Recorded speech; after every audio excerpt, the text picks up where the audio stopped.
perspective. One that usually comes through a lack of mindfulness. And then, of course, with guilt comes, we become self-judgmental, blaming ourselves. So all of these things are from cognitive fusion. Guilt, judging, blaming, all from cognitive fusion. All invalid perspectives. So we shouldn't judge ourselves, we don't need to feel guilty, and so forth, because this is all from invalid perspective. And then, of course, when it comes to forgiveness and compassion, out the window. Because trying to have forgiveness or compassion for bad me, I don't deserve it because I'm just a bad person. So then it becomes impossible to have forgiveness or compassion for ourselves. So we end up hating ourselves because I'm just a bad person. All of this is completely invalid. Because in fact, there is no such thing as a bad person. There are only people who sometimes do bad things. So with mindfulness, we will more easily have that correct perspective. That if we engage in some harmful behaviour,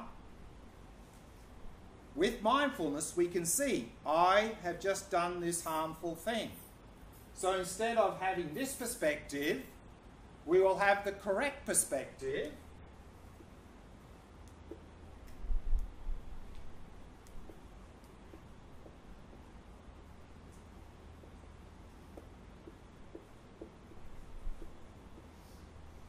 Is I have done a bad action, a bad thing.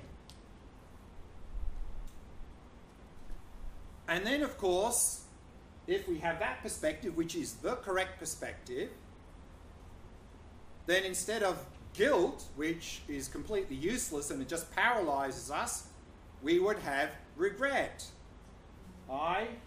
Acknowledging I have done this bad thing, we're regretting the bad behavior, so we can have forgiveness and compassion for ourselves and not, at the same time, not tolerate our negative behavior and look at steps of overcoming it. Which means we can have better self-esteem. We can still feel good about ourselves and at the same time not tolerate our negative behavior and look at ways of overcoming that negative behavior.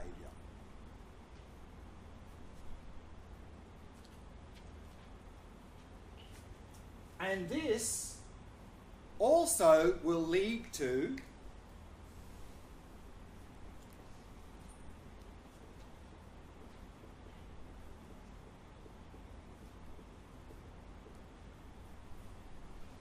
compassion for others. Because again, due to a lack of mindfulness, if we see someone else behaving badly, we have the same instinctive reaction. That is, bad person. And what we do, of course, is when someone behaves badly and we see there's a bad person, what we don't like, of course, is their behaviour. But if we stick to their behaviour, what do? We attack the person. We get angry at the person. But actually, it's the thing we don't like is the behaviour, not the person, the behaviour. But if we stick them together, we direct at the person. We get angry at the person, we attack the person. And then, of course, if we understand attacking the person, getting angry at the person is not helpful, then we're even more trouble. Because in any given situation, we've got two choices. Accept, reject. And if someone's behaving badly, we usually reject. But again, if we do this cognitive fusion, reject translates into getting angry at the person, attacking the person. Not helpful. But if we understand that's not useful, then what's left is accept. But then if we do cognitive fusion, what we end up doing is accepting their bad behaviour. Also not good. So that's the two options we've got. Attack the person or accept their bad behaviour. Both not helpful. Both are coming from a false perspective, invalid perspective. The correct perspective, of course, oh, it's even worse than that, because if we do this, then forgiveness and compassion becomes almost impossible. Because forgiveness and compassion for a bad person feels like what we're saying is, oh, I don't mind, what you did is okay, I don't mind. Of course we should mind, but that's what it feels like if we see them as a bad person. Even to the point we say they don't deserve forgiveness and compassion because they're a bad person. And it's even worse than that. Because once we've done this, what we end up doing, of course, is now we have a fixed, biased view of that person. And if that person happens to do something good, then we brush it off and go, oh, they didn't really mean to do that because they're a bad person. Because bad people don't do good things. So we can't acknowledge anything good they do. So we end up with a fixed, false, biased view of that person. So the solution is, with mindfulness, is simply have the correct perspective and see there is a person who has done a bad action. Then we can accept the person, i.e. forgiveness and compassion, and at the same time not tolerate their negative behaviour and be forceful about that negative behaviour and help that person to overcome the negative behaviour. But without mindfulness, I don't think this is going to happen. Without mindfulness, we're going to keep reacting with cognitive fusion. So if we can have mindfulness, then I think you'll find it's going to be much easier to have compassion for others. And when we see someone behaving badly, instead of our instinctive reaction to get angry, our instinctive reaction is going to be more and more compassion. And of course, compassion doesn't mean sit there, smile and say nice things to that person. This is not compassion. This is stupidity. Really. Because in that way you're somehow encouraging them to behave badly. Compassion is the wish for them to be free of suffering and its causes. So if they're behaving badly, authentic compassion would be to help that person to stop that negative behaviour in whatever way we can. And if we need to use physical force to restrain the person, we do that with compassion. So compassion can be very forceful. Often people feel anger is a sign of strength, compassion is a sign of weakness. Actually, it's exact opposite. Anger is a sign of weakness. It means we can't effectively deal with the situation without trying to dominate someone. That's a sign of weakness. The sign of strength is compassion. And compassion can be very forceful if need be. So this is going to come more easily if we are mindful of our behaviour and others' behaviour as well.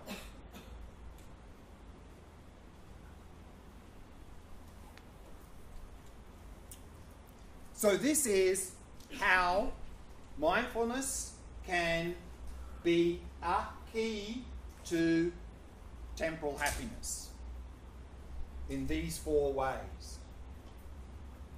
So what I'd like to do now, before we look at how mindfulness can be a key to genuine happiness, I'd like to do a mindfulness meditation based on some of these ideas. So let's do that now.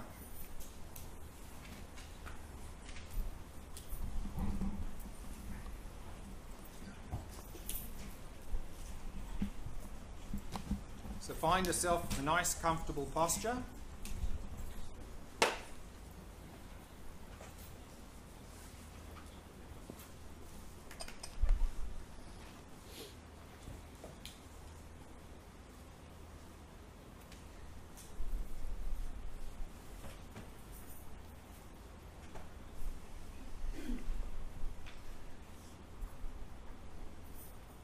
So we'll do a 20-minute meditation.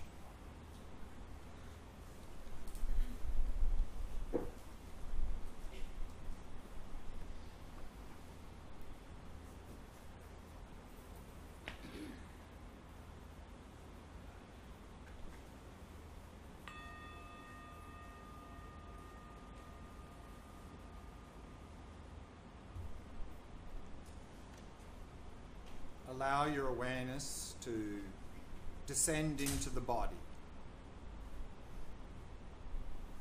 and simply become aware of sensations throughout the body.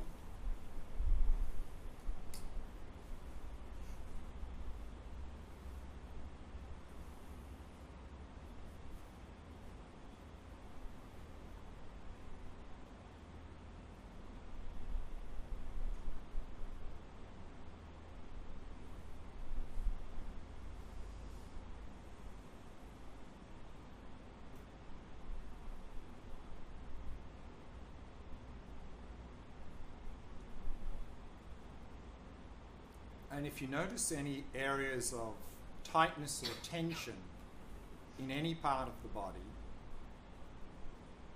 then use the out breath to relax and release that tightness or tension as best you can.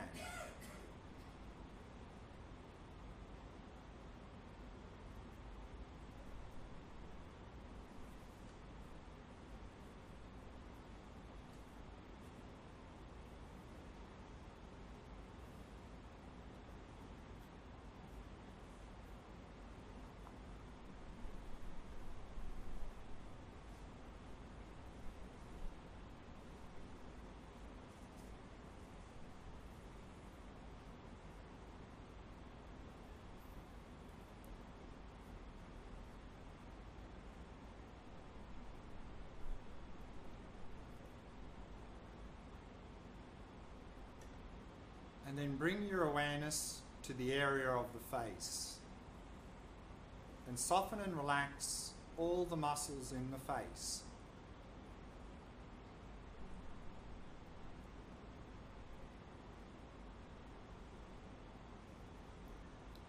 The mouth and jaw, soft and relaxed.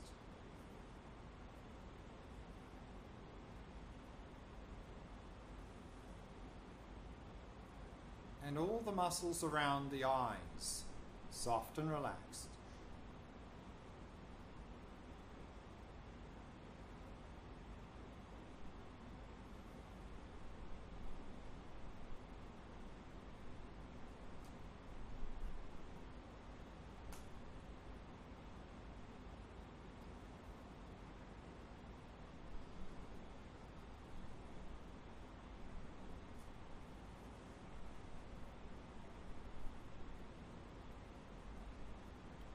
In this way, allowing the entire body to become completely relaxed, completely at ease.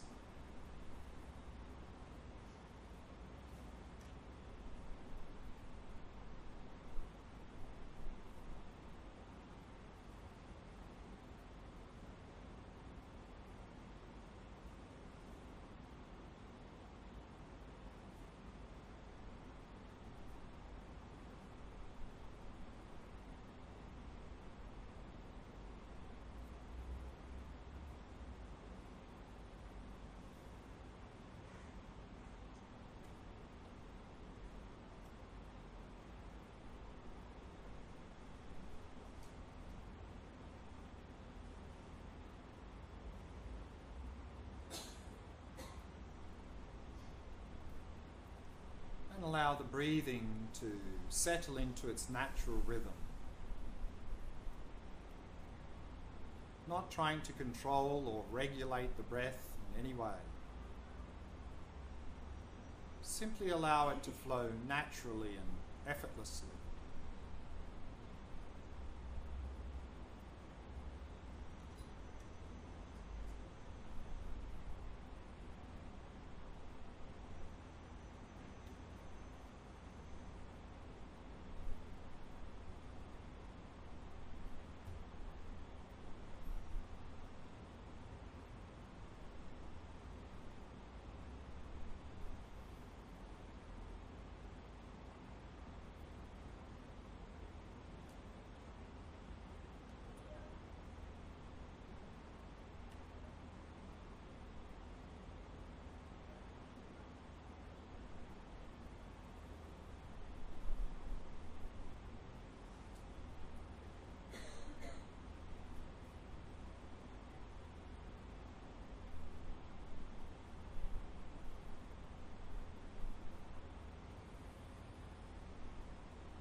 give yourself permission to let go of any hopes or fears, worries or concerns about the past or the future.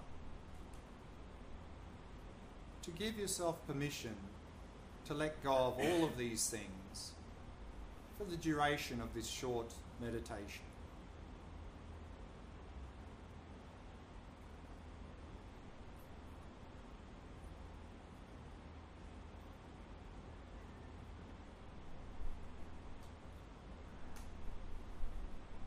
And simply allow the mind to come to rest in the present moment.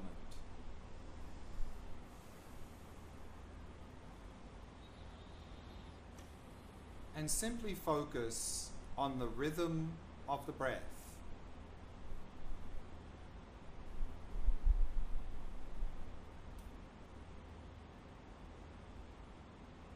Noticing if it's long or short, deep or shallow, regular or irregular, without trying to modify or control the breath in any way.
And then slowly start to notice what is arising in your mind. Noticing any thoughts, emotions, memories, mental images, and so on.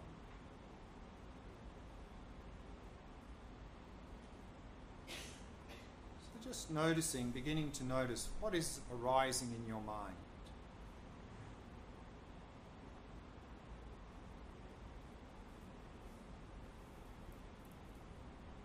Without, of course, getting caught up in it or following it. Not trying to change or modify anything.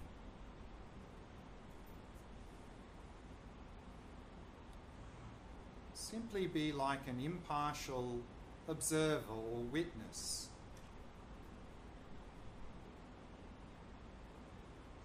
Simply watching the movie of the mind.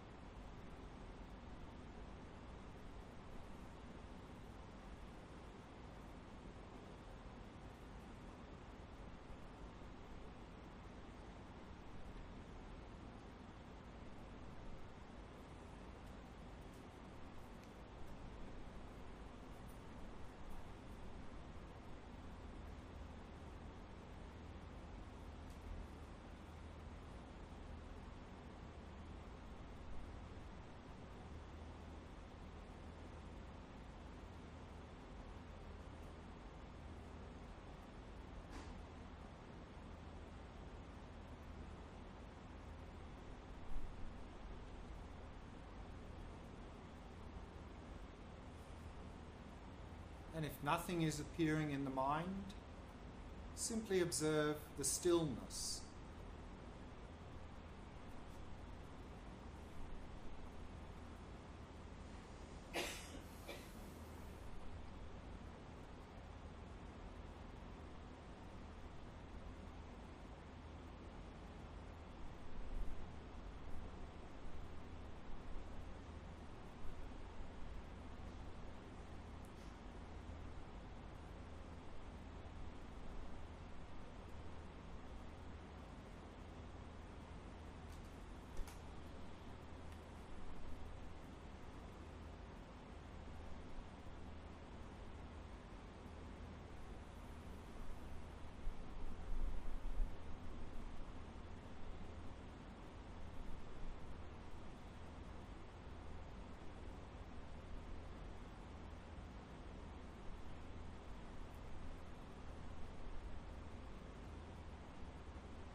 if you find that you've got caught up in a thought and got carried away,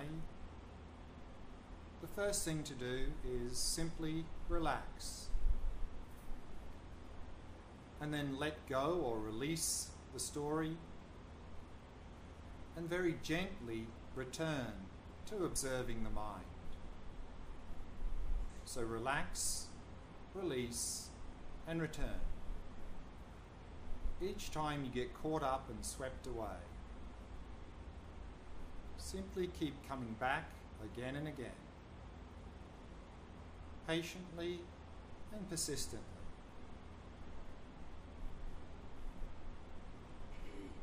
Observing the movie of the mind without getting caught up in it.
Now, in particular, pay close attention to any reactions that you have if something pleasant or unpleasant arises in your mind.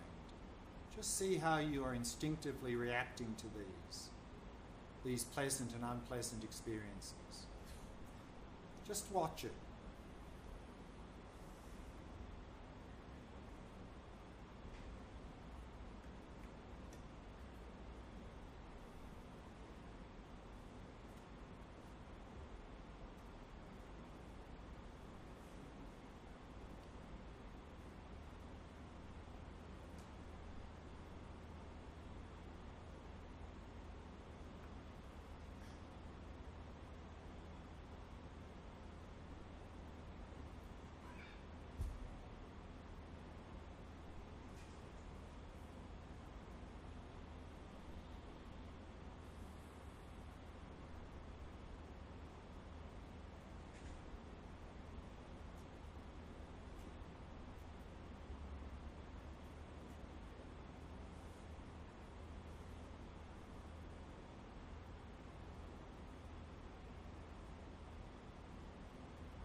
So we can bring this meditation to a close.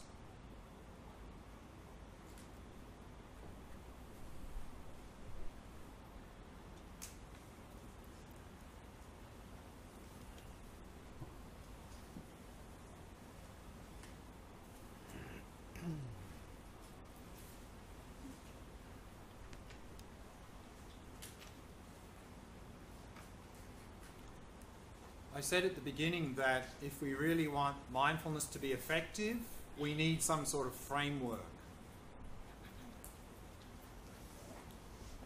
And so here, in the things we've been talking about, I think if we really want these things to be most effective, is we need a bit of a framework around that. In particular, I think if we hold on to the idea that the source of our happiness and the source of our suffering is out there, I think this sort of mindfulness is not going to get us very far at all. Whereas if we can shift our understanding and perspective that the source of our suffering and source of our happiness is really coming from within ourselves, if we can have that framework, I think this is going to work quite well. So if we can adopt a framework or an understanding, or another way of saying that is a world view, now often our world view is that the source of happiness and suffering is out there. As long as we hold on to that, I think bare mindfulness is not really going to get us very far. Whereas if we can shift that worldview and really appreciate that the source of my happiness and suffering is coming from within, and then we apply mindfulness, I think a lot of these things will notice a great improvement in our life. But if we're only striving for temporal happiness, then of course it's not stable, we're at the mercy of external conditions, we're never going to be fulfilled. So we really need to shift also to striving for genuine happiness, inner well-being. So what I'd like to briefly do now, and then a bit of question answer, is how is mindfulness a key to genuine happiness?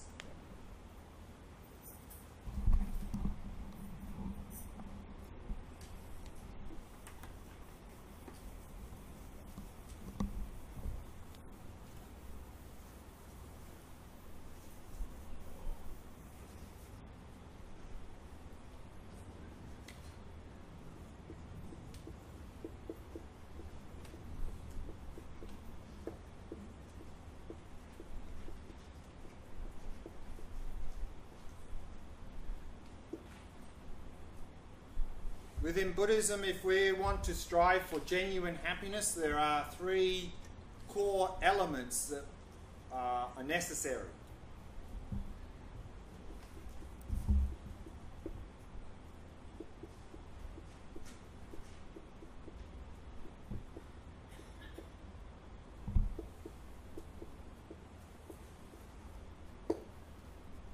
And they are ethics, concentration, wisdom.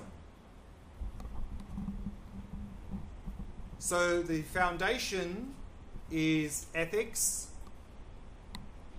and we've already seen previously how mindfulness is important for ethics, that we really need to be mindful of our current thoughts, speech and actions. That if we don't have mindfulness, we react, and often we react not in a good way and engage in unethical behaviour due to that lack of mindfulness. So if we want to have the basis here of ethics, mindfulness is critical to be mindful of our current thoughts, speech and actions. But also we need to be mindful in terms of mindful in knowing what sorts of actions to engage in and what sorts of actions to avoid. Concentration. Concentration here is to develop single-pointed concentration. Why is that important in striving for genuine happiness? It's because concentration is the basis of the third element, wisdom. Wisdom is to come to a correct realization of nature of reality. Because the Buddhist assertion is that the source of our suffering is a distorted view of reality. And at the deepest level, the distortion is grasping onto an independent me and an independent objective world out there. And that if we want to find genuine happiness, we have to overcome the source of suffering, which is this fundamental ignorance. To overcome that, we need the wisdom practice. We need to come to realize the nature of reality. But of course, here we're not just talking about a correct intellectual understanding of nature of reality. Because to overcome our instinctive, distorted view of reality, we need to directly realize nature of reality in meditation. To do that, we need a very calm, clear, and focused mind. We need concentration. So, to develop single-pointed concentration, mindfulness is key. Because mindfulness is the main tool in that practice. Because remember, mindfulness is the faculty of sustaining voluntary attention continuously upon a familiar object without forgetfulness or distraction. So with mindfulness, if we are strengthening our mindfulness, then our ability to concentrate improves. So mindfulness is the main tool for concentration practice. But then when we come to the wisdom practice, mindfulness is also critical, because wisdom is about investigating the nature of reality. So when we investigate, we are applying the mindfulness that we developed in the concentration practice. Because we need to be able to investigate in a very clear way. So we need mindfulness to be able to do that. Otherwise, the wisdom practice is not going to work. So therefore, we apply the mindfulness in the wisdom practice. We come to realize nature of reality, thereby overcome all of our suffering, and we can find that genuine happiness, that inner well-being. So of course, there's a lot to be said about this, but we're running out of time, so maybe I'll leave it there. And then one last point before some question-answer. If we need then mindfulness for both temporal and genuine happiness, how do we cultivate mindfulness? If we want to cultivate mindfulness, two things are necessary: meditation and integration into daily life. Because it's in meditation, through this concentration practice, we sit down and we are focusing on a familiar object in meditation. Often in Buddhism, this is called shamatha practice. And so then we meditate and we're simply focusing on an object. And often the one that's used is the breath. It can be other objects, but we just sit there and we focus on an object. And if we get distracted, we come back, get distracted, come back. And we keep doing that in meditation, and thereby our mindfulness, this faculty of mindfulness, improves over time. So we're strengthening it, we're cultivating it.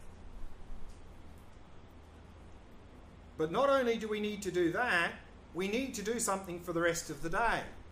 Because if we're doing this mindfulness meditation, even if we're doing it every morning, if we then jump up from our meditation and run around the rest of the day mindlessly, not only are we going to have all these sort of problems that we mentioned, but our faculty of mindfulness is now being fragmented and degenerating through the day. So if we made a little bit of improvement in the morning, the rest of the day it's going backwards. So it's not going to go forwards. So we need to do these two things together. We need to meditate to strengthen, and then we need to work on mindfulness the rest of the day to receive these benefits and to thereby continuing to improve our mindfulness, which will feed back into the meditation again. So continuity is the key to progress and result. And so to cultivate and apply mindfulness through the day, it's very good to, as a beginner in particular, to have what's called triggers. Because it's okay at the beginning of the day to say, I'm going to be as mindful as possible for the whole day, and then probably after 5 minutes we've forgotten that, and then we just, at the end of the day, we go, oh, I was supposed to be mindful today, wasn't I? So we need something to remind us to be mindful through the day.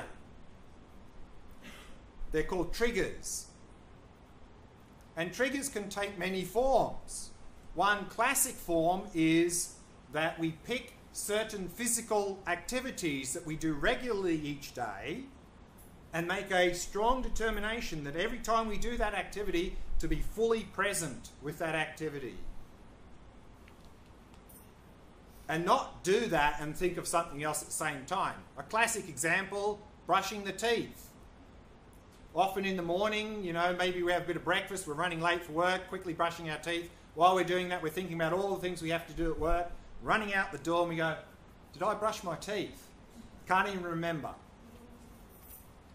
So when you're brushing your teeth, brush your teeth and be aware of all the things that are going on with that, and not hurriedly brushing your teeth and thinking about all sorts of other things. There's a nice little saying here, I don't know where it came from, that says, do what you're doing when you're doing it, and don't do what you're not doing when you're not doing it. Means don't multitask. Multitasking is a disaster. Absolute disaster. And in general, what else is a disaster for mindfulness in the modern world are these things. Absolute disaster. And studies show, particularly in young kids, the average attention span is dramatically going downhill, mainly because of these. So rather than these being a problem, we can use it to be part of the solution. There are certain apps, mindfulness apps, you can program these with so that it can, maybe on an hourly basis, remind you to be mindful. And so when you hear that signal, you don't just go to Facebook and texting and so forth. You stop whatever you're doing and you do a little mindfulness exercise. Maybe simply focusing on your breathing for 3 breaths, or just look at your mind for 10 seconds. And if you do that a little bit throughout the day, you're starting to get in the habit of being more and more mindful. So we need these two elements if we want to improve our mindfulness. We need to meditate to deepen the mindfulness meditation. Then we need to continue to work on improving that throughout the day. If we do those two things, mindfulness will improve. These benefits will start to show. And then, of course, we can start to work towards the genuine happiness as well. So that's all I really wanted to say. So we've still got 10 or 15 minutes left for any question answers. So if anyone has any questions.